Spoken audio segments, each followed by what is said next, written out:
Good morning and welcome to the 2020 virtual edition of the 6th Annual Family and Closely Held Business Summit. For those of you who I've not met, I'm Dan Meyer, publisher of BizTimes Media. As many of you know, this event was to originally take place last month at the Italian Community Center. Understandably, with the COVID-19 pandemic, we had to postpone it until now and hold it virtually. While we know the challenges posed by the virus are real and continue to impact many families and companies, we're pleased that many areas of the region and state have opened up and we're getting back to business. The theme for today's event is It's Time to Thrive, Getting Your Business Back on Track in 2020. In addition to this event, where we have a great lineup of presenters, the special report within our July 20th issue of BizTimes Milwaukee features a family business special report highlighting our presenters. An event like this is not possible without the support of our sponsors. They are Davis & Kilthau, the Riverwood Wealth Management Group at Morgan Stanley, and the National Exchange Bank, and event partner Vistage. I'd like to give a special shout out to our friends at the Family Business Legacy Partners and their members. At this time, I'd like you to take a moment to view our opening introduction video featuring a word from our sponsors.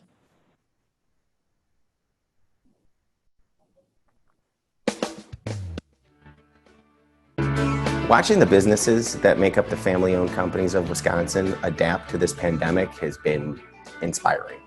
I think the flexibility, creativity, and open-mindedness that these families and companies have shown proves that although times are tough, the future for small and middle market businesses in Wisconsin could not be brighter. 2020 has proven to be a year of many challenges. In order to keep on track, you need to focus on what you do best. Be proactive, take care of your customers, strengthen relationships, and work with key supply chain partners. My best advice is to remain patient and not panic. At Davis & Kilthau, we recognize that most family and closely held businesses have lost significant revenue over the past few months and may continue to see losses in the days ahead. Combined with employee challenges and supply chain interruptions, the need for flexibility is vital in order to remain relevant and be resilient. Since 1933, National Exchange Bank and Trust has been working with family and closely held business. Our commitment runs deep, as we too are family-owned. With a strong balance sheet, prudent asset management, and substantial cash reserves, we are positioned to be responsive, helping your business thrive. With the Riverwood Wealth Management Group at Morgan Stanley, we believe we bring a unique skill set to the market as we combine world-class investment management solutions with true family office type resources.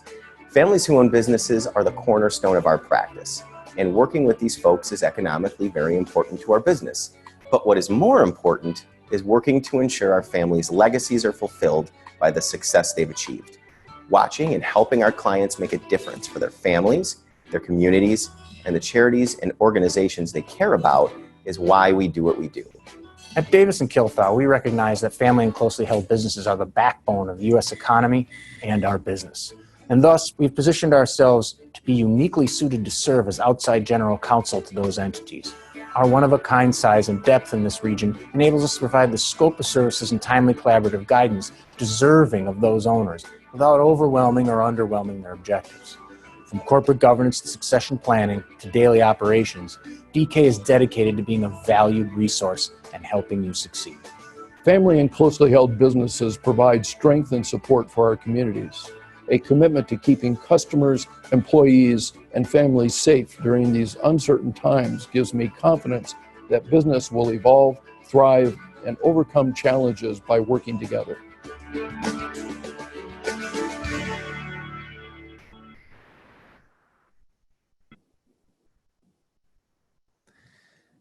Thank you for all of your support. Today's program is being recorded and will be available on demand on our website, maybe later today, but most likely by tomorrow. And after our program, we will send out a survey, and if you could please respond to that as we look for your feedback for future events. Before we begin, on behalf of BizTimes Media, I'd like to thank you for your readership support and for your print and digital advertising support and event sponsorships and for attending this event today. This is our 25th year as an independent family-owned business, and we're the only locally owned business media company in the region. However, to serve this community for 25 more years will continue to need your marketing and advertising support now more than ever. I guarantee that we'll work hard every day to earn your business and to help you to grow your business through our custom and integrated marketing programs, which could include BT360 Content Solutions, which is the content studio and storytelling arm of BizTimes Media. Our sales director, Linda Crawford, welcomes the opportunity to connect with you.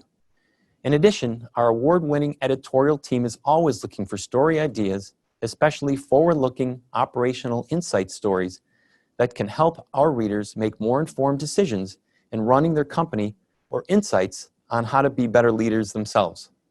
And recently, we launched an insider subscriber program. For $8 a month, you can be an insider and receive several insider benefits, including access to all the content produced by our editorial team. It's also your opportunity to support local journalism. Today's program is designed to help you navigate the complex issues of maintaining a successful, sustainable family or closely held business. It's your opportunity to learn from our presenters who are on the same journey as they strive to build a solid business and create a lasting legacy. We kick things off with a fireside-like chat with Greg Marcus, President and CEO of the Marcus Corporation, and Tim Michels, co-owner of the Michels Corporation.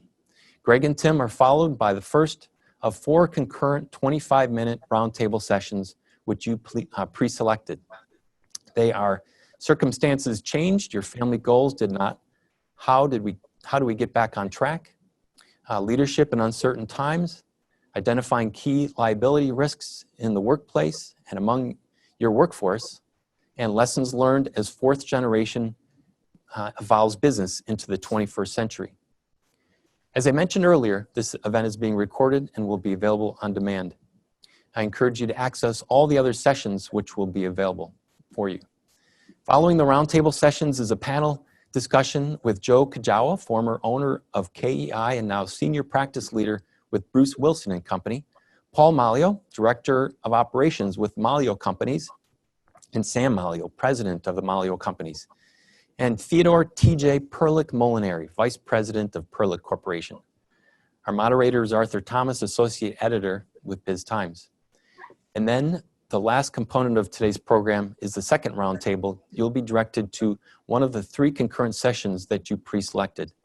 They include Communication and Company Culture, Has COVID Destroyed the M&A Sellers Market, and Tax Liquidity and Other Wealth Management in the Era of COVID. So I'd now like to introduce our first 2 speakers. Greg Marcus is President and CEO of the Marcus Corporation. Greg has been president of the Marcus Corporation since January of 2009. He joined the company in March of 1992 as Director of Property Management, Corporate Development, and he was promoted to Senior Vice President, Corporate Development in 1999 and became an Executive Officer in 2005. Greg, welcome. Hi. Hi. So our other presenter and speaker is Tim Michels. Tim is a co-owner, vice president, and treasurer of Michels Corporation, a company founded 61 years ago in 1959 by his father. Michels Corporation's main headquarters is in Tim's hometown of Brownsville, which is located about 40 miles northwest of Milwaukee. However, Michels is building a $100 million mixed-use regional office just south of downtown Milwaukee. Tim, welcome. Hey, good morning. It's a beautiful morning in downtown Milwaukee. Glad to be with everybody. Thank you. Great. Well, glad to have both of you. So we're going to get right into some of the questions. Tim, why don't we start out with you? You're in a rather unique location. You can, while you're telling us a little bit about the location, can you give us an overview of the company, number of employees you have, family members involved, where you are in your family business journey, and how, even how has this COVID-19 pandemic affected or not affected your company? So give us an overview, especially for those that may not be as familiar with your company. Absolutely. So good morning, everybody, and welcome. It's really an honor to be here talking to the Milwaukee business community. I'm live this morning from River One. Michels has 3 offices throughout the Milwaukee area, and we're consolidating them all right here on the corner of Beecher Street and First Street, on the corner of the Kinnickinnick River in the Harbor District. And we're very excited about what we have going on here. We have a 6-acre campus, and during these difficult times of COVID, We've made some amendments to the building that's going to be very COVID friendly, if that's the right term. We're going to have blue plasma and all kinds of touchless things that will hopefully make people very comfortable coming to work. And at Michels, we haven't had any option but to come to work. We asked our customers, which are large utilities throughout North America, what they want us to do when the whole pandemic started. Do you want us to keep working? They said, not only do we want you to keep working, you have to keep working. So we've only had about 2% of our job sites affected and shut down only temporarily. Right now, 100% of our job sites are active. Why is that? It's because of what Michels does. We do infrastructure, energy infrastructure, communications infrastructure, and transportation infrastructure. So our customers said, we have to keep the lights on. The power has to keep running. And that's what we do. We do power transmission, power distribution. So when you turn the light switches on and the power comes on, the electricity's there in your house or your business, that's what Michels does. Communications infrastructure. We put in hundreds of thousands of miles of fiber optic, and we're putting G5 antennas on telephone poles and buildings all throughout North America. So when your cell phone works at the speed of light, the internet works, that's also what Michels does. And lastly, transportation infrastructure. We build tunnels, bridges, roads, and keep people moving, keep goods and services moving as well. It was mentioned earlier, my father started the business in 1959. He was the business owner, he was the foreman. He had 4 employees, and my mom drove the dump truck. It's been quite a journey. Unfortunately, Dad passed away in 1998. We were doing a little over $100 million, which was a lot of money back in 1998. But we had a seamless transition to my generation with my 2 brothers, and this year Michels will do about $3.5 billion of revenue, making us the largest company, construction company in Wisconsin by far, and one of the largest construction companies in North America. So with about 8,000 employees, we haven't missed a beat during this COVID. We're very excited. We do not do vertical construction like you see here. We don't do, bridges, or I'm sorry, hospitals or apartment buildings, hotels, that kind of thing, but it's all at grade or below grade infrastructure. Great. Tim, thank you so much. That's a great perspective. So Greg, I'd like to turn it over to you. If you could give us a brief overview of your company. If you're in the Milwaukee market, especially, if you haven't heard of the Maglio Corporation, all the great things that you do, I'd be surprised. So give us an overview of your employees, your markets, where you are in your family business journey. And obviously the COVID-19 situation has been a challenge for your industry, but Greg. Sure. We are, as you said, everybody, it's hard to not bump into us. We are a very high profile business. We've been around. I'm the 3rd generation of the business. It was started by my grandfather with 1 movie theater in Ripon, Wisconsin in 1935. And this year we celebrate in November our 85th anniversary as a company. We operate we have about 10,000 employees when we're operating at full speed, and I'll come back to that. We operate in our public company in 2 main segments, in hotels and movie theaters. And as you can imagine, these are the businesses that have been most impacted by the virus, because our businesses are based on public gathering, and right now that is not where the world is. I guess I think maybe I want to just start with a hopeful thought about our business and about sort of the world in general. And that is, especially now you read these stories about how people are never going to work in their offices again, and people are never going to do this again. My job as a CEO is to try and make sure is to think about today, but also to look forward. And as I look forward, a few years from now, when my hope, and I think the world's hope, is that we have this virus under control, people want to be together. That we are human beings are social creatures, and that is, and so at the end of the day, they're going to want to travel. People already want to travel. We've reopened some of our business, and we see travel coming back in terms of the transient traveler. People are going to want to travel. People will want to go to the movies. They want to be together to see a film. There's only so much you can watch on your couch. I always joke about the theaters were in a battle against the couch, and right now the couch is winning, but it's because we have both hands tied behind our back.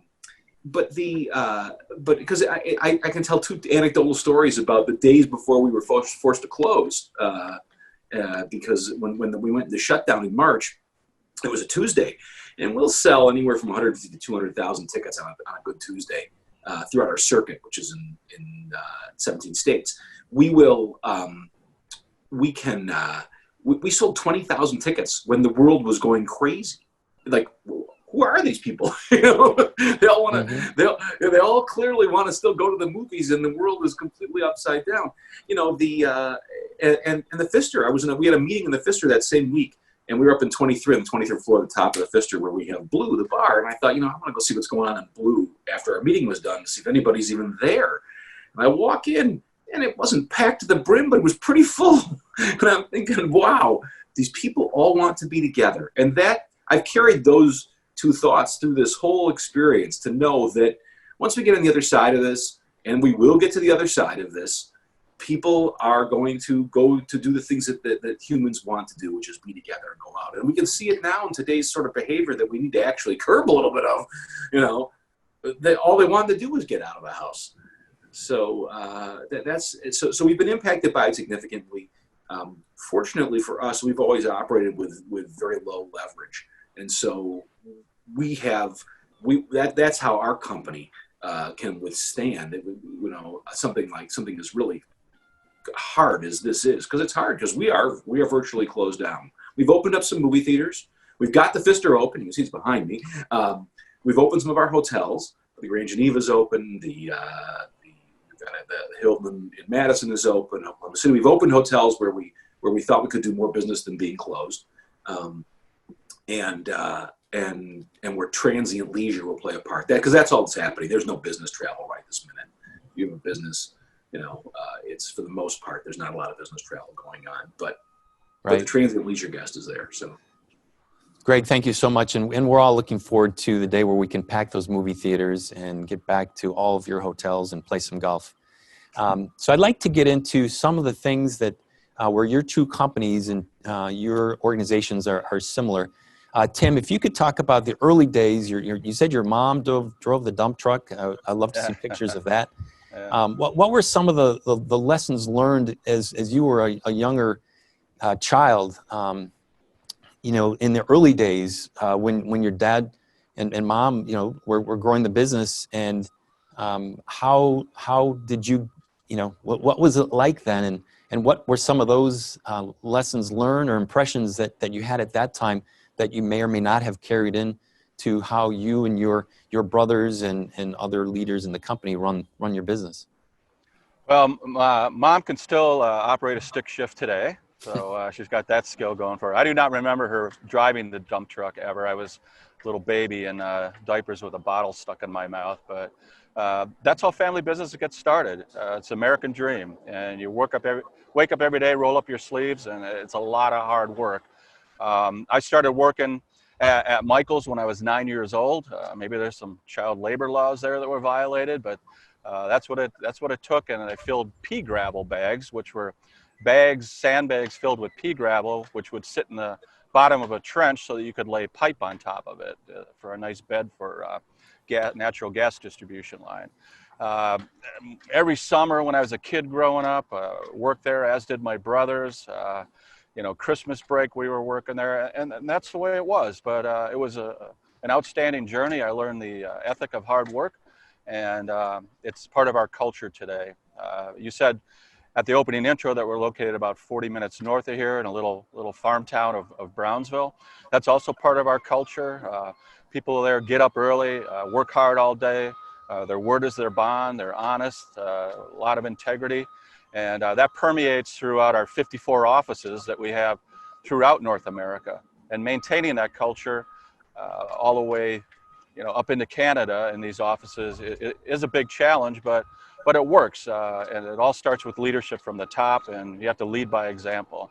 So it wasn't all a primrose path. I remember when I was a freshman in college in 1979, 1980, There was a financial crisis back then too. I believe interest rates were at 19%.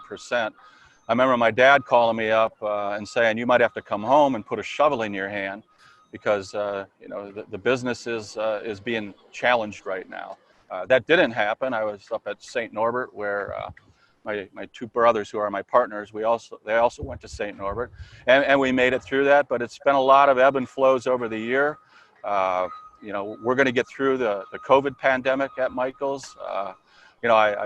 I sympathize with Greg. I can't think of a business that's probably more impacted than hotels and movie theaters. But the Marcus family is very strong as well, and they'll get through this.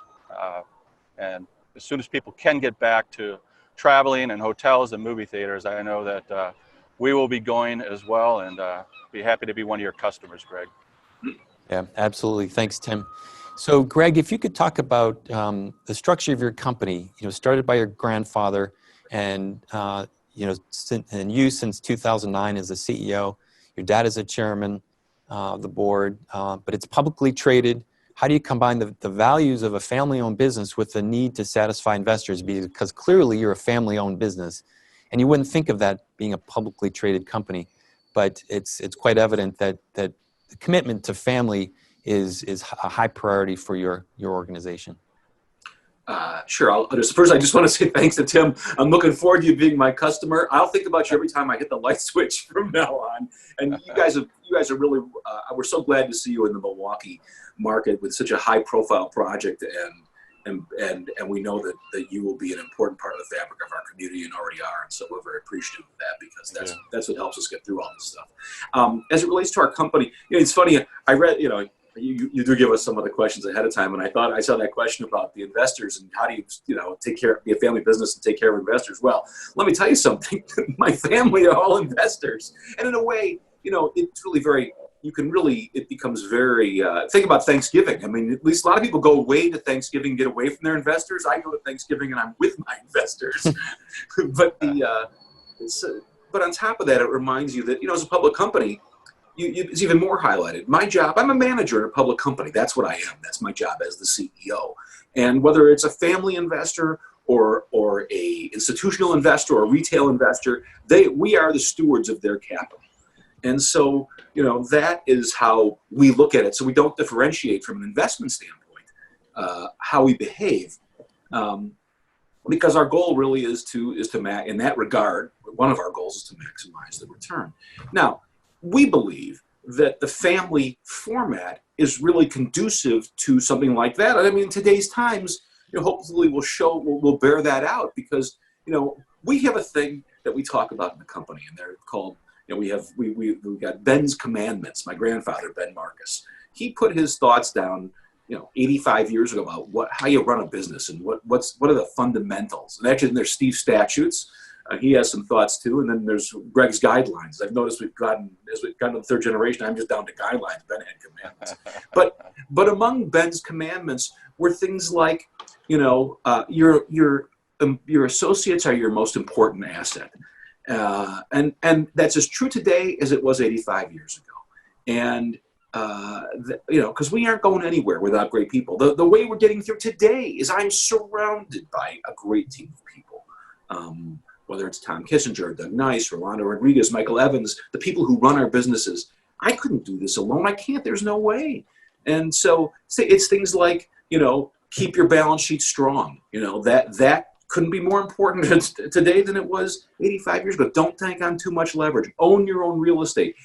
I could go on about, my dad's about the importance of, two people shouldn't always have the same opinion, because those you don't need one of them, we have these precepts that get passed down from generation to generation. There's I think a stronger continuity in a family business that allow us to succeed in the marketplaces as they change around us. My dad always said the only constant is change, and boy, how could that be more true? If you look at our company has changed over 85 years ago. We started with one movie theater. At one point, restaurants were the biggest part of our business. I'll put in a shameless plug for our restaurants. Now our restaurants, in addition to being in the hotels, I mentioned public versus private. We own restaurants downtown, AJ Bombers and Nesto and Blue Bat and Smoke Shack. and we own Verlo mattresses, and we own we have a real estate business. We make so we have lots of different businesses, but all those concepts are how we approach it. Great, thanks, Greg. So I want to get into comments from both of you regarding coming into the business. There are a lot of companies on the line who are have father-son, mother-son, mother-daughter, sibling, business. How does this all work? So Tim, you've got a few family members in the business. Can you talk about how it is working with your brothers and other family members, and where the company goes from here? And then Greg, I'll have that kind of a question for you after Tim. But when you came into the business with your father there and still there, and potentially other family members, how it all works with you? How do you go to the Thanksgiving dinner where it's a peaceful event? How do you continue to grow the business, hold people accountable, but still your siblings, your friends, your family members? So Tim, why don't you try to tackle that one? Well, Dan, that is the key to a family business. You have to get along, and at Michels, we don't make an effort to get along. We just get along, and maybe it's the way our parents raised us. I've heard some really bad stories of two brothers that were in business, more than one story, where they actually came to physical blows, and the business falls apart. We're at the opposite end of that spectrum. We get along fabulously. We respect each other. We don't expect each other to be perfect. We know that each other of us are going to make mistakes, but we forgive that. We move on. We're windshield people, not rearview mirror people. Don't look in the past. Don't remember bad things that happened. Just keep moving forward. Be forgiving. And I'll be honest. I don't think I have anything I have to forgive my brothers for. We just get along fabulously and go to the Thanksgiving dinner together, and we practically have lunch together every day as well. So it's easy to turn on the business and talk about business because it's our lives, but we're also able to turn it off and just talk about entertainment things like did you see that movie last night, or the Packer game coming up this weekend, Bucks, Brewers, whatever. And we're also preparing for the next generation. My oldest brother's oldest son, and there's 10 in the third generation, but my oldest brother's oldest son, Philip, he's been in the business ever since he got out of college, graduated from Gonzaga about 10 or 11 years ago, and he's all in. So we're very fortunate that we have a third generation participant that's very interested in being in the business. And hey, Sophie and Hank, come over here real quick. Just stand behind me. So two more of our third gen are here with me right now, and we just get them out. Give a little wave here. There you go. We just like I was filling pea gravel bags when I was 9 years old. They're interning at Michels. Hank started out painting shovels when he was about 12 years old. I took him up to a job site. We were building a wind farm outside Fairbanks, Alaska, a couple years ago. The northernmost wind farm in North America.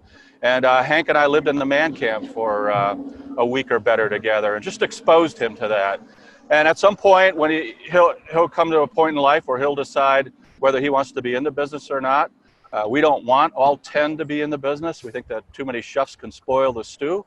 But if we can get 3 or 4, we think that's a beautiful number to have. And we're optimistic that we'll be very strong for at least another generation. And hopefully we can get to 5 or 6 or 7 generations as well. Fabulous. Wow, great to meet them. Greg, you joined the company in '92, became CEO in 2009. Talk about whether you felt pressure, leading the company that your grandfather and father built. What was it like, with your dad as a chairman? And how did you deal with business conflicts and other issues that came up in that father-son relationship? Sure. Well, let's start pressure. There's no shortage of pressure in my business, and I'm not exactly low profile, as you know. So the successes and the challenges are are very visible for everybody. So, but that just comes with the territory. You get used to it. As it relates to the relationships, when I came back in '92, my grandfather was still alive. He passed away in 2000, but he was really at the end of his career. He still had an office, but he had suffered some health issues, and so he was not the guy that I knew growing up. So my experience has really been with my father and working with him as a not just a father but a mentor and the leader of the company, and still a leader of the company. And the success of our relationship is all I have to give him all the credit, because he has and it is his management style. He's the kind of guy that he lets people manage and make their mistakes or have their successes, and he leads. That's how he leads. And so he's done the same with me. And and to the point now where I've said since I became a CEO, we're like partners. I mean, yes, he's the chairman and he's the boss, and at the end of the day, he does have the final say. But I don't think he's ever used that. I can't think of a time where he said, "Well, here's my decision." In fact, every once in a while, I'm like, "Could you just tell me what to do?" Dad, tell me. Sometimes you want to call your dad and say, "Dad, what do you think I should do?" Well, when that's not his style, and so so I've never seen him do that. But in treating it like a partnership and true partners, and we go to each other. And I hear, and Tim talked about, you hear these stories about like these fathers. He hears about brothers. I work with my brother too on the private side. He runs our private business. And you hear these stories about fathers and sons who just can't get along, and it wrecks the business. And my office and my dad and I share an office basically with a conference room in the middle, and we have two different rooms. Obviously, we're not sitting in the same office. And I sit there, and I'm just, over the years, I thought how fortunate I am to have a father that I can come to work with and enjoy being with and learn from and call and ask his opinion, and he asks my opinion. And together, along with all the people that I mentioned before and the thousands of people that have helped build our business over the years, we've been able to build this successful company that can give back to our community and provide jobs for people and take care of our families. And it's been great. But at the end of the day, the tone was set by my father. I hope that's a good lesson I've learned. And my kids are a little bit younger than the Michels, they're the third generation. We're fourth generation, and I'm hoping that some of them will want to come back too. But they're just my oldest has been out of college for a couple of years, and so and my brother's kids are in college. So we're not there yet to figure out who's coming back. Sure. But the opportunity will be there if they want it. Great. So before our time is up, I'd like to address a couple other issues. One common element that I saw between your two organizations is despite the fact that you're third and fourth or fourth and fifth generations, you're incredibly innovative and entrepreneurial. And there are a lot of first and second generation family business members on the line watching this event. How does that work? This is clearly, Greg, since you've become CEO, the number of acquisitions and growth in every area is kind of mind-boggling. And Tim, the list is a mile long in terms of the business units that you're in, the new equipment, the new locations. When did that start, and how is it sustained over the generations? And what impact or what advice or insights could you give others that would like to be around for 3, 4, 5 generations and continue to grow their companies? So Tim, why don't you start with that one? Yeah, it's a great question. So it started with my father. He was very entrepreneurial. He loved to tinker with things. He was not an engineer. He just had a high school education, but he would always try and figure out a way to do something better. And it's in our blood. We're always trying to be innovative, to come up with the newest technology in construction. And you think construction is, picks and shovels, what can you do? But, there's so much now with the computer age of just doing things faster and more efficient. And my advice to somebody out there is be diversified. First of all, Greg mentioned hotels, restaurants, real estate, theaters, all that. Michels is very diversified as well. You heard energy infrastructure, communications infrastructure, transportation infrastructure, and we're always trying something new. We're always looking for a new market or a way to grow organically within a market. And if you do one thing, if you're very myopic, if all your eggs are in one basket and you run into a bad market or you have a hardship in that market, you have nothing else to rely on. But Michels has all these, about 15 different operating divisions, and some of them, they all kind of go like this, up and down.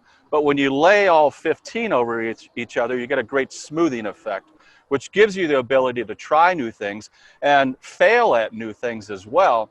But if you fail at something and you have diversification, you can absorb that loss. So don't be afraid to try something new. Be innovative, stay on the cutting edge, and keep moving forward. And that'll serve you very well over time. Tim, do you have a certain department of innovation, or the way you've trained and developed your leaders, it's something that they just know that it's okay for them to fail? How does it continue? How is it? Yeah, that's great. We certainly have a culture where it's okay to fail. Don't want to have a pattern of failing. That'd be bad. No. But you know, if you fail because you tried something new, we would probably applaud you for trying that. Usually people come and they get approval to try it, but again, the way my brothers and I are wired, we're like, absolutely, you know, let's give it a whirl. And talk to these guys over here. They did something similar to that a couple of years ago. Or we do have a kind of a skunk works operation at our headquarters in Brownsville where we can build anything. If one of our guys says, hey, I've got this problem out on a job site, I need to figure out how to get this pipe up over a road and then under a bridge, we can build some kind of goalpost thing that'll help feed this pipe in. And that kind of innovation really gives us a competitive advantage. So think outside the box. Don't be afraid to tinker with something, and be diversified. I think that's one of the keys to Michels' success. Great, thanks, Tim. Greg, how about you? Your company's extremely innovative and entrepreneurial despite being around for so long. How does that work? Well, it goes to, you know, what I said earlier, that this mantra that the only constant is change.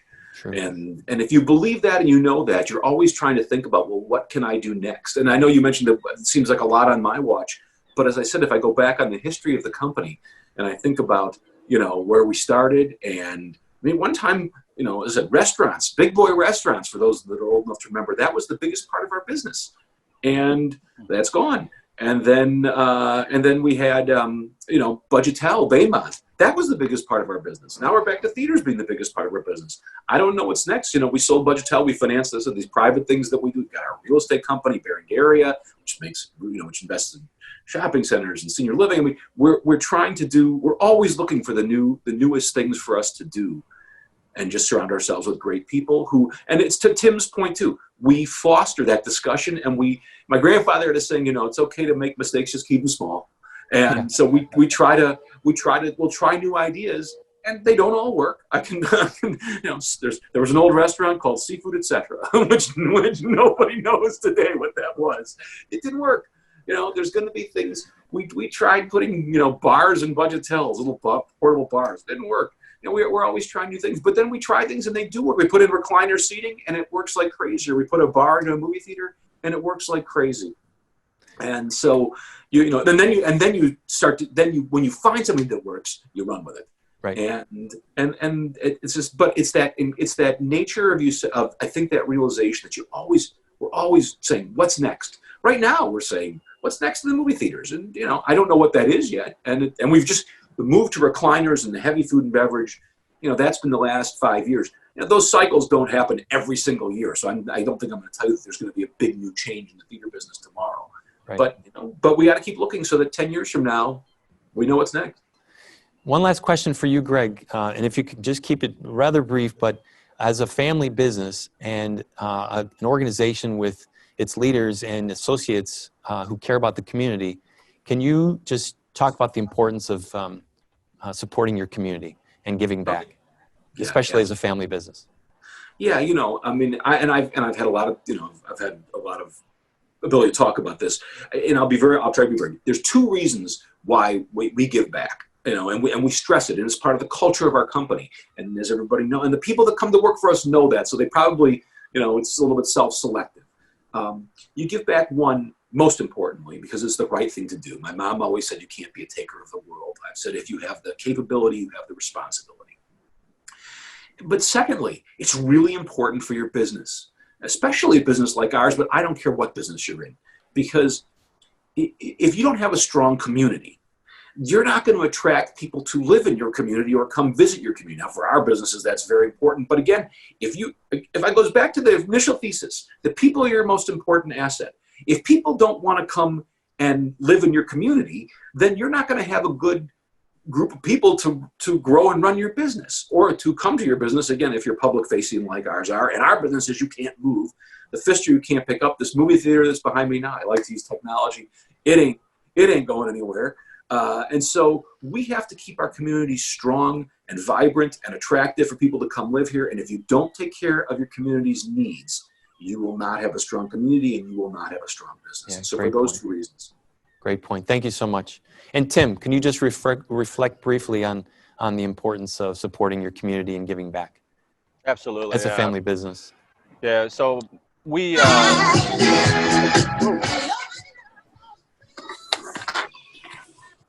we there? Like Tim, you're like on the Oscars. They're playing you off. There you go. Yeah. Thanks to everybody for helping me win this Oscar. Yeah, you know, I talked earlier about our farm community and our culture of hard work, and you know, all those people live in Fond du Lac or Ripon or Campbellsport, all the little towns around us, and there's a lot of needs up there, and a lot of our philanthropic giving is up in those areas as well. Whether it's helping the local volunteer fire department with some gear, or the local police department with some canine support, that kind of thing, or just people that are going through some unfortunate times. So we keep our community strong. We give back. We've been very blessed with our success over the years, over the decades, and we're happy to give back. And our parents raised us to be generous people, and we're trying to teach our kids, the next generation, to act that way as well. And you reap what you sow. Great. All right, that is a wrap with you two gentlemen. Thank you so much, Greg and Tim, for your comments, your insights, and best wishes to continued success. And have a great day, you two. All right, go Bucks.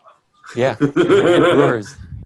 Okay, so the next part of the program is the first roundtable discussion that you chose to attend. As a reminder, after this roundtable session in 25 minutes, you'll be directed back here to our discussion led by BizTimes Associate Editor Arthur Thomas.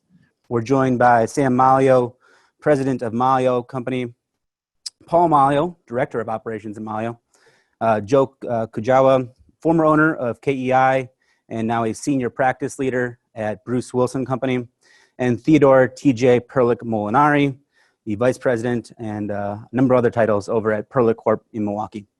We're hoping to have a panel discussion with these business leaders about where their business is at and where they're at in their family business journey. We're going to start off with Sam and Paul telling us a little bit about how they got into their family business, what their company does, and kind of where they're at in their family business journey. Sam and Paul? Awesome. Thank you for the invite to be here. We have been selling produce around the Midwest for 120 years. 118, I apologize. Our journey started in 1902 when my great-grandfather got off the boat from Italy and landed in New York with a pushcart. And the vehicles have progressively gotten larger, and the warehouse has gotten bigger, to now we're at the 5th generation with Paul Maglio at the helm of running the operations. So my role in everything is seeing our 3 facilities operate, and now we do more than just whole case produce. We are now manufacturers of produce, where we're taking it, cutting it in half, slicing it, dicing it, and now most recently juicing it. So my job is to oversee all those facilities and watch them continue to grow, hopefully into a next generation. Thanks, guys. We're going to jump over to TJ. Tell us a little bit about Perlick, how you got into the family business, and where you guys are at in your journey. Perlick is a 5th generation family owned business. We started in 1917 in Milwaukee, Wisconsin. My great-great-grandfather, Robert Carl Perlick, was in valves and other machining, got into battery terminals. In the 1920s, we hired an individual who knew a lot about beverage dispensing, which was an interesting time to be in beverage dispensing in the United States. Worked through the Prohibition era and came blazing into the Depression era in 1933, having the capabilities to help restart consumption of alcoholic beverages. Developed refrigeration in the 1930s, 1940s, and then underbar pieces became a full front of the house food service equipment provider in the 1970s. We've been in Milwaukee the entire time. Again, fifth generation. I am the beneficiary of a wonderful group of people behind me. I came into the business in 2014. I had been a defense lawyer for a number of years before that, and very excited to be a part of the business. It was a journey for our family. We had a family discussion about what's the opportunity looking like going forward, and is this an attractive opportunity for fifth generation to be involved? Fifth generation said, yes, we want to be involved. We want to continue ownership. And our journey is that very recently, we have moved to a full fiduciary board. Fifth generation members are on that board. Fourth generation members are there to help the fifth generation learn. And we have independents that have helped us grow and helped us get better, that we're very grateful for their help. Excellent. We'll jump over to Joe, and obviously you're no longer an owner at KEI, but if you could tell us a little bit about that company, how you got involved in it, and what made it the right time for you to move on to other ventures. Sure, thank you. Well, my grandfather, not unlike everyone here, I guess, started what was then the Cudahy Lawn and Cudahy Seed and Feed in 1926 with his brother-in-law, serving at that time a rather agricultural community, and then had to continue evolving over time into selling from live poultry to a garden center to a beer distributor. And then in 1965, my dad joined his dad in business and continued to grow the business, this time evolving the garden center into a restoration contractor for the electric company who was burying a bunch of power lines at the time, and then into maintenance. And we're now a full service, 4-season landscape management company focused on the commercial market. And we've had the privilege of earning the trust of, basically a who's who of Milwaukee's companies. And it's continued to grow. Last year, we had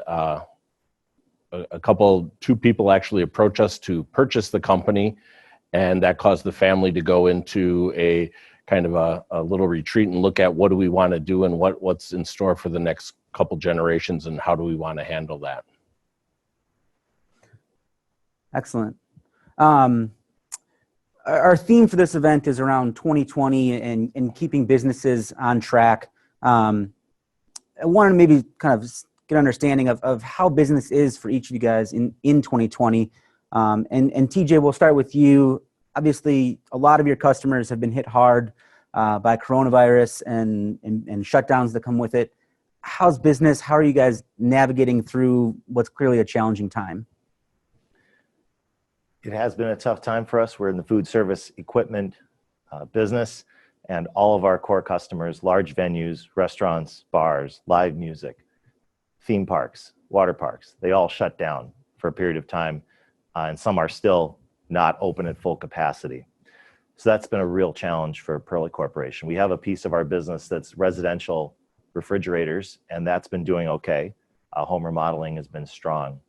But our goal in 2020 is to make the business a better business, to make sure that we improve ourselves so that when we come out of this, which we expect we will, we'll be a stronger, better company. We'll have better processes.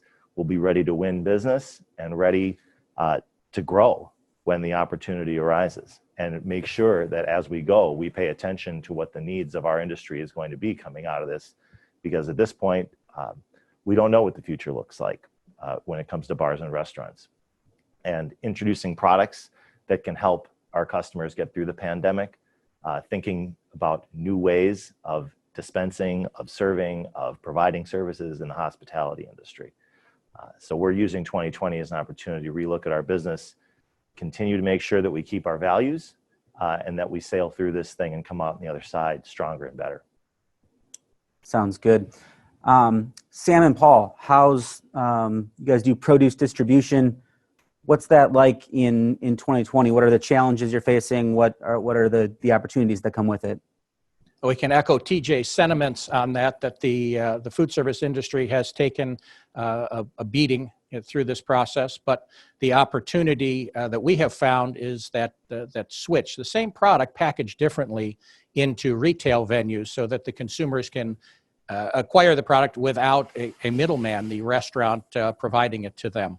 So Paul's been instrumental in that switch in our packaging and branding. So what it comes down to is you have to convince the consumer that there's a new way to eat the same foods. And that's really the business that we've been in, is saying that this is the same produce. Now, it's not going through maybe the regular grocery or the regular retail chains in terms of a restaurant, but in the grocery store, how can you get it prepackaged? What does that look like in terms of safety for the consumer and the producer of it? And that's what we've been working on our side of things. Sounds good. And Joe, the landscape world, what's that like currently in with coronavirus? We were actually pretty lucky in that landscape from pretty early on was deemed an essential service. So we were able to keep a lot of our crews going, and our customers still were doing it. Part of our business deals with interior plants in commercial spaces, lobbies, offices, things like that.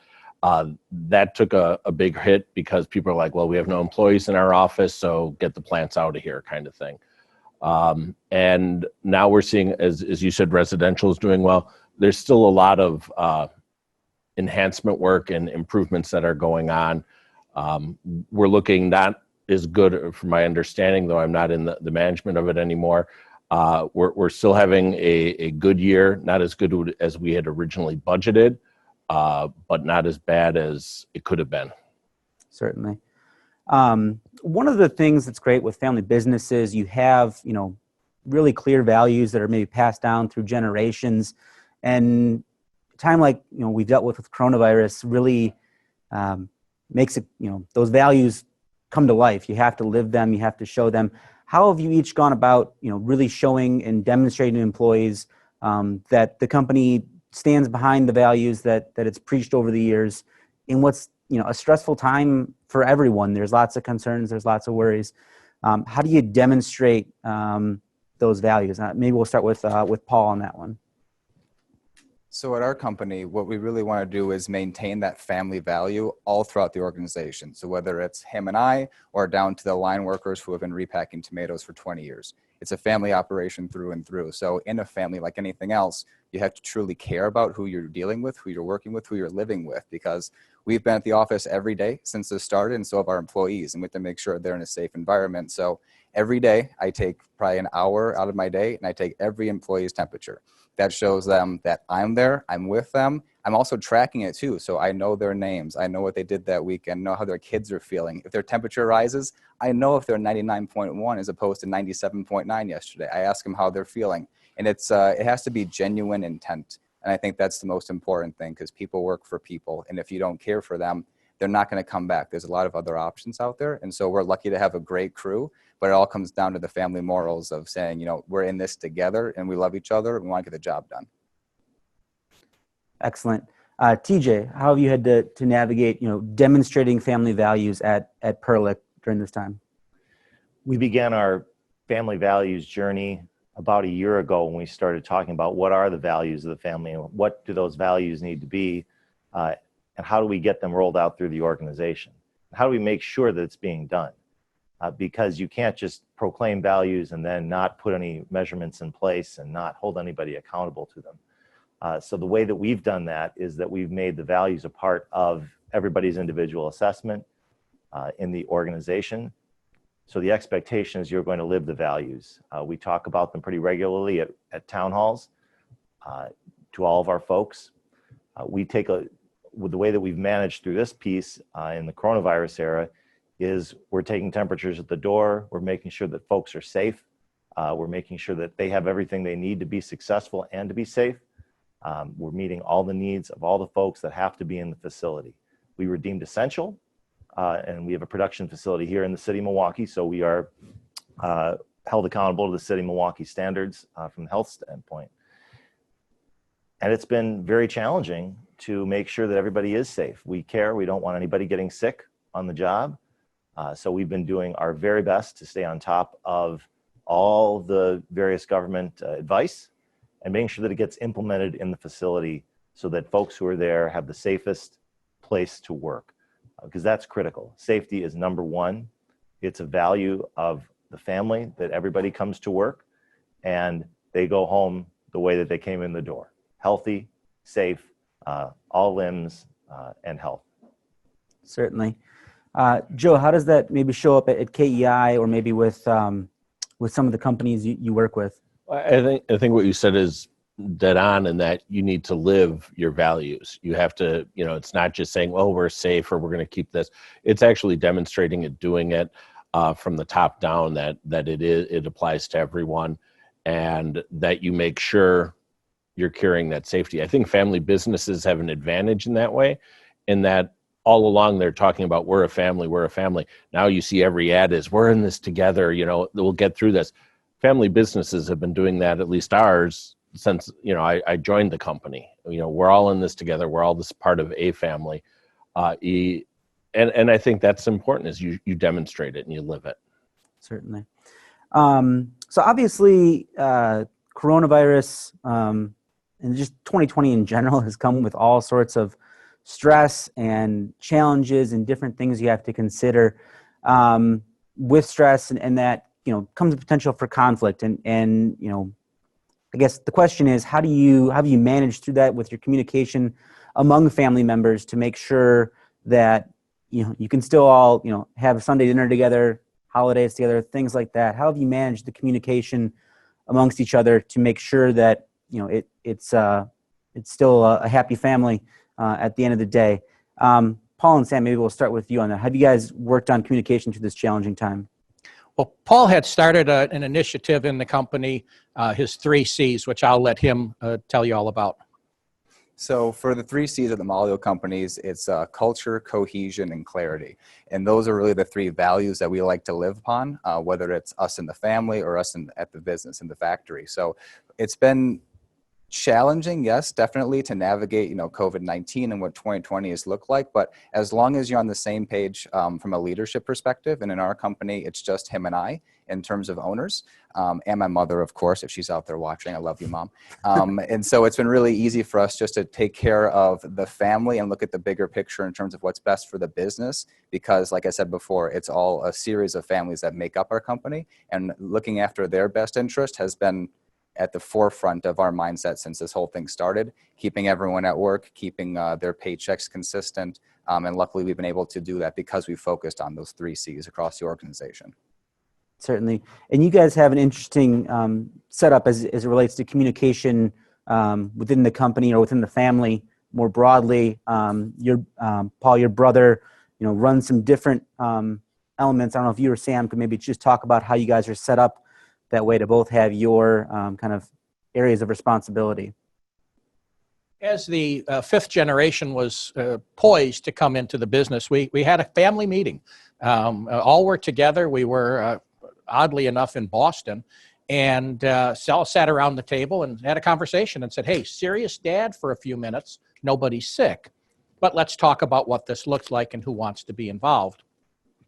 From that, it was very clear Paul was the immediate involved child, and we went about that path. And then in 2016, early 2017, another son stepped up and said, I'd like to come and join the business. Well, we'd been working together for 3 years, and we kind of had our groove on, and thought, this might throw that off a little bit. So I always wanted to experiment in some up-and-coming food brands and deal with R&D type projects. And we hit upon some opportunities to move some of these almost kitchen entrepreneurs out into mainstream production. So with that, we set up a separate company for Mark called Sam Mark Holdings. We're very creative with the naming. But we set that up, and now both boys have their own path. They have their own P&L that they're responsible for. They have their own group of employees that they're working with. They have product lines that they're dealing with.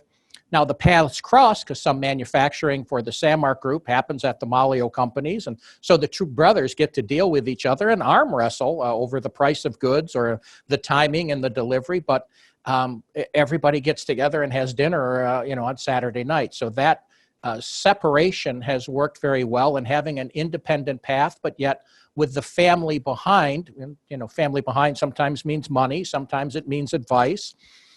Sometimes it means a talking to, but all of those things have become very separate in, Saturday at home versus Monday morning at work. We try to keep that work at work and home at home. Was that kind of the key, keeping that separated in terms of, especially just bringing someone back into the family business later in their career? What was kind of the key to making that transition in smooth for a family member coming in later? The clarity of the process is important, and that's what we've tried to do all along, whether it's business planning or personal planning, is just to have a process, to have it clearly defined, to have it reviewed by the experts and the professionals in the field that we work with, but then being able to communicate that through to all the family members, not just the ones that are involved in the business side of things, but the ones that aren't, so that they also understand what the dynamic is and how it's working. So my thought process on this was long and hard, and it was not an easy task, and especially with a wife in the background going, "Don't mess up the family, don't mess up the family." And so that was a key overriding concern, was how do we put together business with family members that doesn't impede on the family itself? And Paul can probably speak to how it's worked. I think it's worked very well. Again, the clarity is very important, and then just the honest reality of what your role is and what you're supposed to do, right? Mark has his path, I have my path, and they're very distinct. And luckily, Mark's probably one of my best friends in the entire world, right? You don't want to ever risk that. We work together very well because we're able to have those honest family conversations. This is how this works, that's how that works, and that's what you do, right? Because it just makes the most sense. And when it comes down to family, you don't risk that for anything. It's just too important. And especially when it works so well, that's nothing that we'd ever put in jeopardy. So we're very lucky, we're very blessed that it's worked so well, and hopefully continue to work well as we continue to grow as our two separate companies build. Excellent. Joe and TJ, you both came back into the family business later after having established careers elsewhere. What for you made that transition easier, or what made that transition harder coming back in? Joe, we'll start with you. I think the part of it that made it easier for me was growing up in a family business, and seeing what that was, how my mom and dad worked together. Communication was always key, but they never talked business growing up at the kitchen table or in the house. They would either stay late or go to the office. They just wouldn't bring it in front of us kids. So we knew that it was separate. When I came back to the company, it was interesting because our management team was my mom, my dad, my brother, myself, and then two non-family members. And one of the great things about family is I think there's an inherent level of trust. You work with each other. One of the bad things about being in a family business is if you want to push someone's buttons, you know how to do it. And we pushed a lot of buttons sometimes in our management meetings because we're trying to make a point or persuade the group to our side. And people would hear us like a loud Eastern European family arguing and having it, and then just like, what the hell's going on in there? And we'd walk out, oh, hey, it's time for lunch, let's go. And people are like, how do you do that? Well, your family, and that you put that at the preeminence, and that's what's most important. I think where it hurt me was with my personal relationship with my wife and my kids. In my other jobs, I was always able to come home and complain about the people I worked with. And, oh, this guy did that or this guy did that. I never wanted to do that and, hear my kids hear about grandma and grandpa and Uncle Chris and Aunt Judy that were doing something that, I didn't like. In order to share that with my wife, you don't want to give her more ammo on the in-laws. And so that was where it was more challenging. But working with my family, I still look at that as one of the greatest things I've been able to do. Excellent. TJ, what brought you back in to the family business? How was that transition coming back in? We initiated our succession conversation about 10 years ago in our family. Generation 4 was getting close to retirement, and we had to decide, is the Generation 5 interested in the business? being active, both either as an employee or as a shareholder. And we've spent 10 years talking about it. And communication was critical to getting across the finish line, to get an answer from the Generation 5 to say, yes, we're interested, to be able to talk to each other. We grew up together, the Generation 5 as kids, and we knew each other since we were yay big. And that was critical to having faith that I could make this decision to go into the family business, knowing that I would have the support of the family going in. Because I was making a transition. I was an attorney. I had an established career and enjoyed it. And there are a fair amount of risks that come with going into your own family's business. I think other folks here on the panel have talked about many of them. But how do you overcome that? How do you make it a situation where it's an attractive opportunity? And communication, we still communicate. The 5th generation has weekly calls, talk to each other, updates, make sure that we're all still aligned. But that transition coming in, it's challenging, and you got to know what you're signing up for coming into your family business. But as long as you have that good self-examination and realistic expectation, it's manageable. And I've been very grateful for the opportunity to come in, very grateful for the family, wonderful family, very lucky to be a part of it, to have their support, to still be in it. Excellent. Want to circle back to our 2020 theme for a moment and kind of talk about maybe things that you've done. Obviously, January 1st, I don't think any of us figured we'd be holding the Family Business Summit in a virtual format. We wouldn't, we should have had, a lot of other things going on this year at this point. None of this really was seen coming. But things you did prior to 2020 that really set you up to navigate through this, or maybe things that you look back now and wow, I wish we would have done that.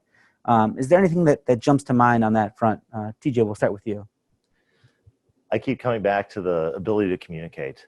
That was such a critical foundation to have, because in mid-March, when everybody had to be remote, we couldn't even see our own families. And we had to make some pretty challenging decisions for the business remotely.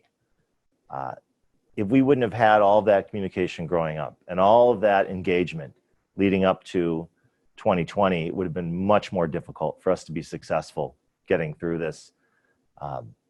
Just very grateful that we had that very solid foundation of communication values to lead us through. Looking back, would we have done anything different? I think hindsight's 2020, so it's really hard to go back and say, we wish we'd have done that, we wish we'd have done this. I'm really glad that we had our communication platform and that we had solid relationships so that we could do this remotely and we could address the challenges, meet successfully, be able to move quickly and react to everything that was coming at us, because it was coming fast. Certainly. Sam and Paul, what's helped you guys, what things you've done previously that helped set you up for 2020 and all its craziness? Well, I look back at my engineering degree, which I thought I'd never get to use, and at getting into the produce business and thinking those two don't match, but it set us up on a course of innovation, and having that opportunity to reimagine what's going on, whether it's how the product is made, how the product is delivered, what the course of distribution is going to look like.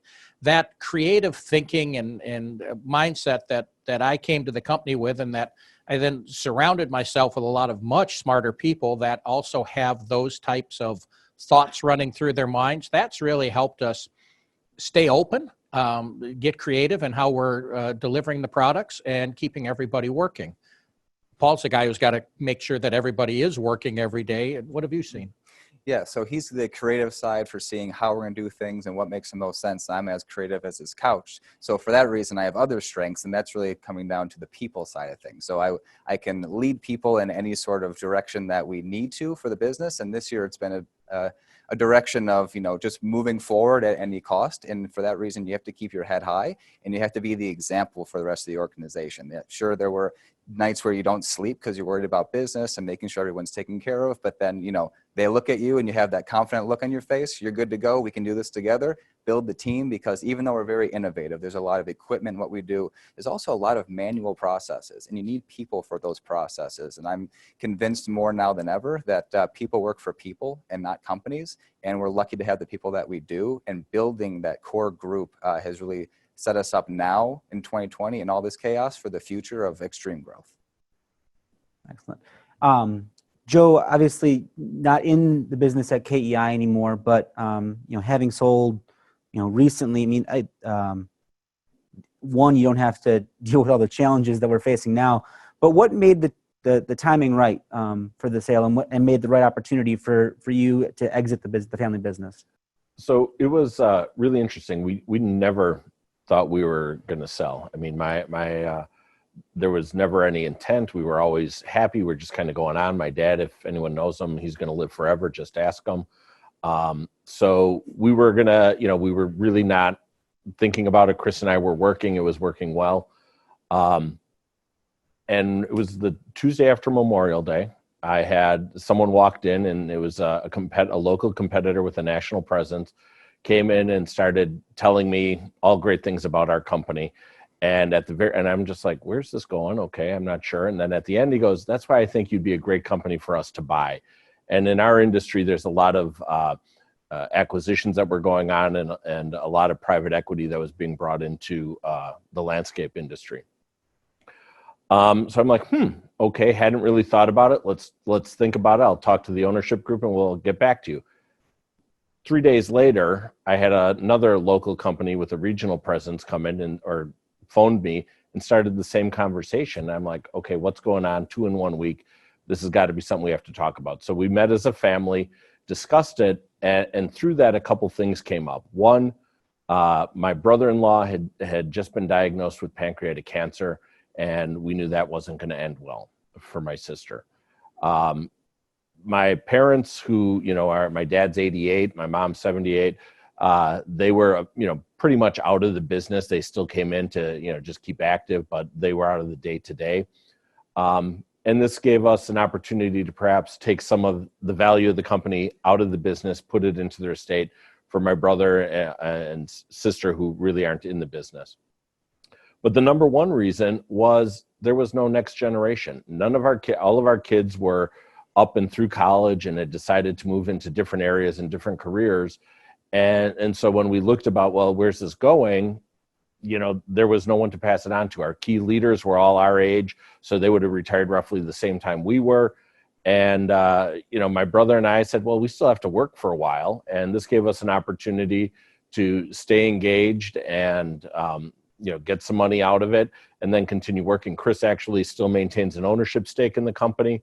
The rest of us all decided to get out of it and help through a transition period. So it was the lack of a next generation that was the number one driving reason that we ended up selling the company and going with the process we did go through.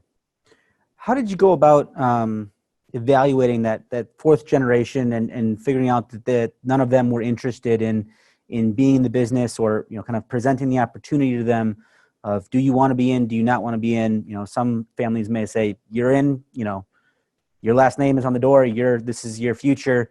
Others may say, do what you want to do. How did you guys go about figuring that path out? We never had the attitude of, no, this is, you will work here. My parents always wanted me and my 3 siblings to all be, pursue your own dreams, find out what you want to do.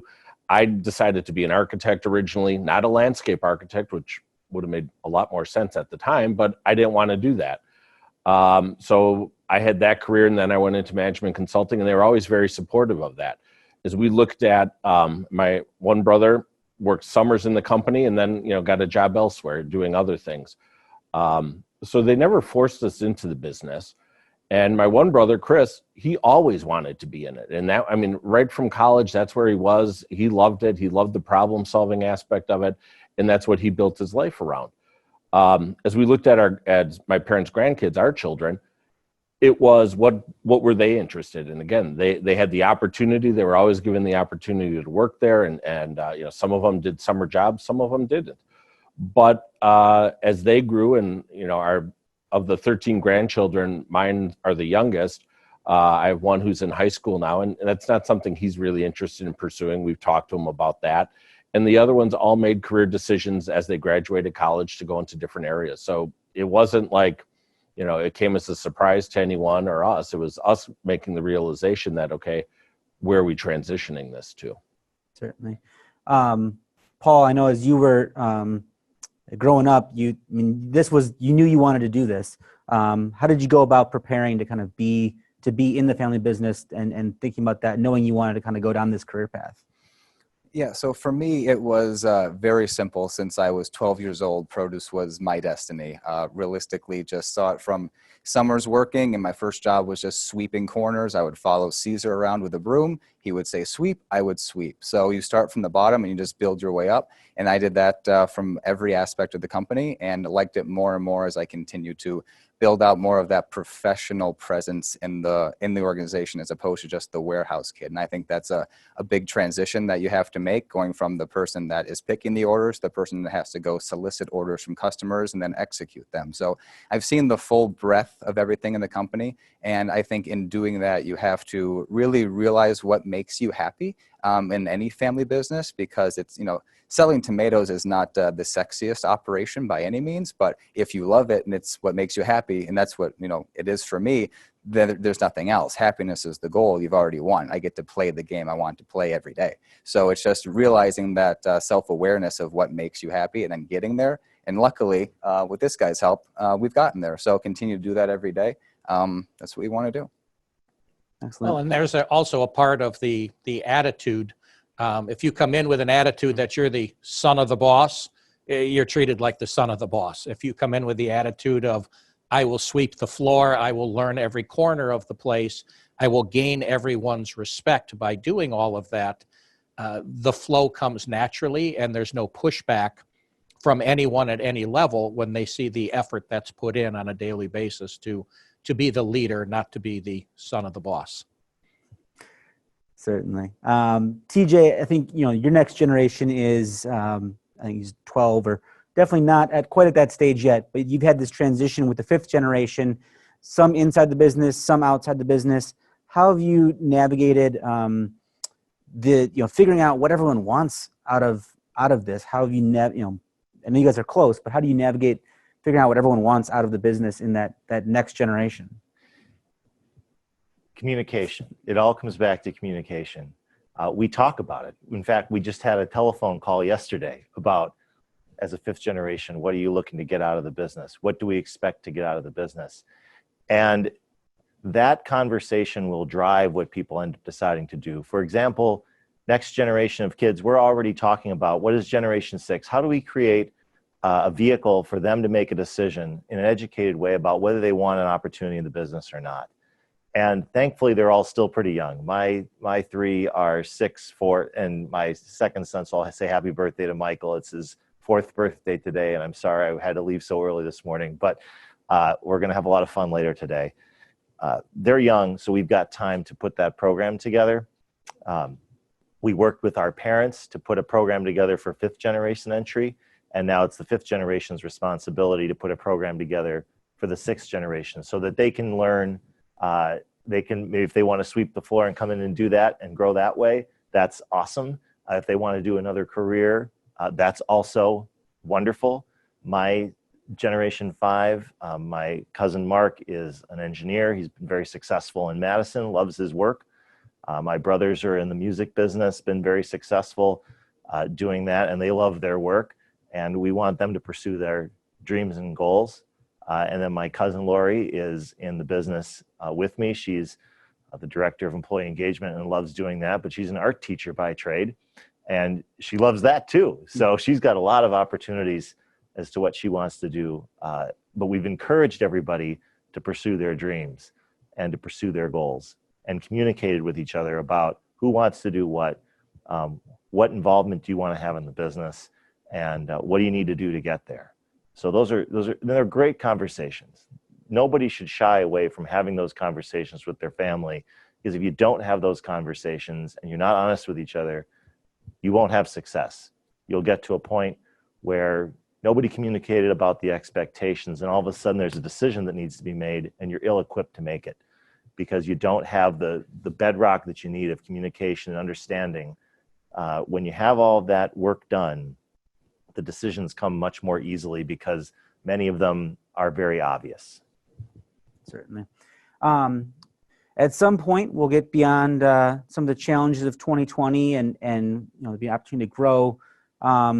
Sam, I wanted to maybe ask you a little bit to go a little deeper on the other side of the business, the R&D and innovation side. Kind of, what are some of the things you guys are doing there? How are you identifying what things that are worth pursuing, what things aren't worth pursuing, that kind of thing? One of the businesses we got into is called high pressure pasteurization. So that's a process using water under 87,000 pounds of pressure to inactivate harmful pathogens. That's a mouthful, right? It's cold pasteurization. And what that does is it helps preserve food, and it allows us to take out the things that have the really long names that are in the back on the ingredients list and put out a very fresh, wholesome product. So we're able to do that internally on juice products and salsas and hummus and dips and things that we're working on. We're also able to do that externally with other companies around the Midwest who send us their product for treatment. So that has opened up just a wide range of opportunity in seeing what's out there and how it can be made better. Some of the other things, like I had mentioned, is like kitchen entrepreneurs that have a great idea, but are having a difficult time commercializing it or getting it into distribution after they've figured out how to make a particular product on a larger scale. So those involvements all tend to run around food and run around the healthier side of food, which is, 2020's opened a lot of people's eyes into, I should be eating better. I have time because I'm at home. I can learn how to cook. So we've seen a lot of change in consumer habits, and that has led to opportunities within our food industry to come up with better and brighter ways of delivering the same product in maybe a newer, better format. Sounds good. We talk a lot about, family businesses and kind of the value of values in how, having values contributes to the success of a family business. I'm curious how being a family business can contribute to growth of a company and to really spurring a company to new heights. Not sure who might want to jump in on this first, but how can being a family business contribute to growing kind of beyond where you are today? Well, go ahead, Joe. I think in our industry, it's been interesting because there are now, like I said, a lot of private equity in landscaping, and they've built some very large, I think now the largest company is actually a $2 billion landscape company that has a national footprint. And there's a lot of other regional players and large companies. And that's really great, but being a family business means I get to talk to the owner. Maybe you're local. Maybe, I've known you because you're here supporting things and I've seen you. You're not on a leadership rotation and going to somewhere else in 6 months or whatever. And I think that we see that as an advantage, that we are able to remain local and have relationships. In the end, people do business with people, all else being equal. People do business with people they like. All else being unequal, people do business with people they like. And so being local, being family owned provides a level of genuineness, authenticity that our clients appreciate. And I think that's an advantage. TJ, you were going to say? Yeah, I completely echo all those sentiments. The shareholder group in a family business is typically the family. And if you need to make quick decisions, you know who to call. And if you do a good job of, again, communicating with everybody, you can make those decisions quickly and in a positive way. You also have the benefit of looking to the long game. So a lot of non-family businesses have demands from their shareholders that they execute on a quarter or execute on biannually, or you name it, right? More of the short-term orientation. And if the family is oriented to the long term, that is a huge advantage for the business, because the business can make the right decisions. The business can make the decisions that are best for the organization for the long term, and not have to react in ways that can be damaging for the long term.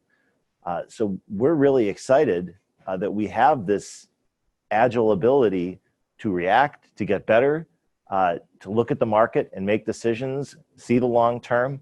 It's a huge advantage over some of the other companies in the industry who don't have that, who are more beholden to the latest quarter. And certainly this pandemic has been devastating for them. It's devastating for everybody in the industry, but we're very excited about coming out of this a better company, and the opportunities that are going to be there. And that's because you can get together as a shareholder group and say, okay, we're going to weather this storm. We're going to make an investment. The family's going to make sure that we're doing our part to lead by example, whether it's contributing more to the business, helping the business get through it. We can be aligned to that longer term vision, as opposed to our competitors, some of our competitors who can't. Certainly. You talked a couple times about working on making the business better this year. What are some of the things you've done to improve the business? How are you going about improving the business in a challenging time when money's tight and it's hard to make investments? That's a great question, and we have a fantastic executive leadership team, wonderful independent board members who've really pushed us to grow as a company, to implement processes in the organization that will make us more efficient, that will make us more customer friendly. It's really a matter of deciding what's important, putting the resources into it, and then being accountable for getting it done. And throughout the organization, this is a commitment that we have made in our strategic initiatives to improve. It's expected that we're going to get better, that we're going to improve the way that we do business, the way that we interact with customers, the way that we develop products. And it's a lot of hard work. And it's a lot of hard work in a very challenging environment where everybody's remote, where the resources are limited. But I couldn't be any more excited about coming out of this based on the work that we've done. Focused work. We're not chasing projects that don't add value to the business. Hard work, focus, dedication. It's all there right now. Everybody's doing a fantastic job of working through these challenges, and we're going to come out better. I've actually seen with a lot of our clients and at KEI that this has been a great opportunity, because there are a lot of companies that are perhaps less stable or driven by some of those more expedient needs that you talked about that are letting people go. And if you said in January, February, what's the biggest issue facing business in our industry, was always labor, and not just field labor, but account managers, salespeople, top more professional labor. And there are a lot of those people that are available now. So a lot of my clients have been able to find people that are looking for jobs, that got laid off, that weren't happy, and bring A players onto their team that perhaps weren't available before. We're also seeing the ability to work with existing clients and new clients that need some flexibility. If you're willing to be flexible and structure how your payment structures are set up, what services you can do and remove from an existing contract but still keep them going, that it's helping our clients, and it's helping them get ready to come out of this even stronger. As you said, this is a recession or something like this is not a chance to hunker down and get in a bunker. It's a time to keep working on your company and make it stronger for when we come out of it. Excellent. Got just a few minutes here. We're going to wrap up with kind of one final question to everyone on the panel, and we'll kind of go down the line. Looking for maybe lessons learned, biggest mistake you made, advice for other family businesses. What kind of one or two nuggets of wisdom would you leave other family businesses tuning in today in navigating 2020 and kind of beyond? I don't know where we want to start. Paul, can you start us off? Sure. So I think One thing that I've learned through all this is that though we are a family business and it's him and I making the decisions, we're a family and there's a leadership team that has a lot of good ideas. And you really need to lean on those around you who don't have an equal stake in the company, but emotionally are in the same boat that you are and want the best for everybody. So really leaning on them and getting outside perspectives on the best way to handle your business. You hold it close, it's yours, you want to just do everything yourself. You've got to let go a little bit in order to really get the full picture and grow as an organization and take everyone's best interest into account, not just what you think, because in the long run, that's going to be best for the entire organization. I'm a low budget guy. And rather than looking at investments in infrastructure or time, I look at how can I connect people on both ends of the supply chain. So we have a nationally known burger organization based here in Wisconsin that we do business with. We also have growers that grow those tomatoes for us in Florida and in California. And it's making those connections between the two ends of the spectrum that we can do right here, right now. Things are a little quieter. There's time to talk and make some plans for the future, for what it's going to look like. Everyone's got a bounce back plan or a comeback, but it's all dependent on someone else. You can make the best widgets, but if you can't get your parts for making the widgets, you're in trouble. So we've been using this time to make those connections and to have meaningful conversations about the future, and pick up the phone. It's a cheap date.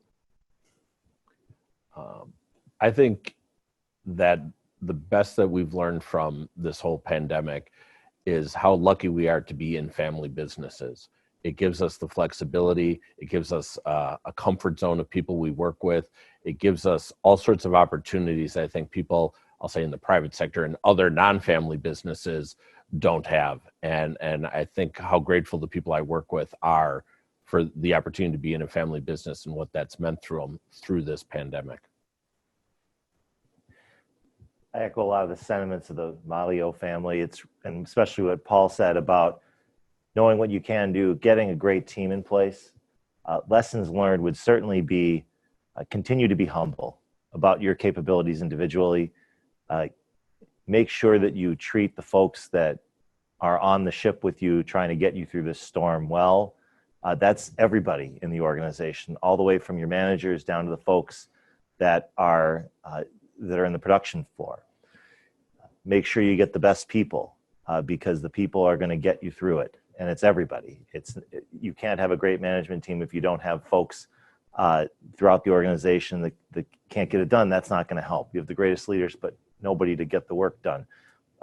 Same is true if you have a great group at production, but bad leaders, you're not going to be successful there either. So getting the right people to be involved in your organization, that share your values, and as a family, make sure that you don't need to insert yourself in matters where you're not the best person for the job.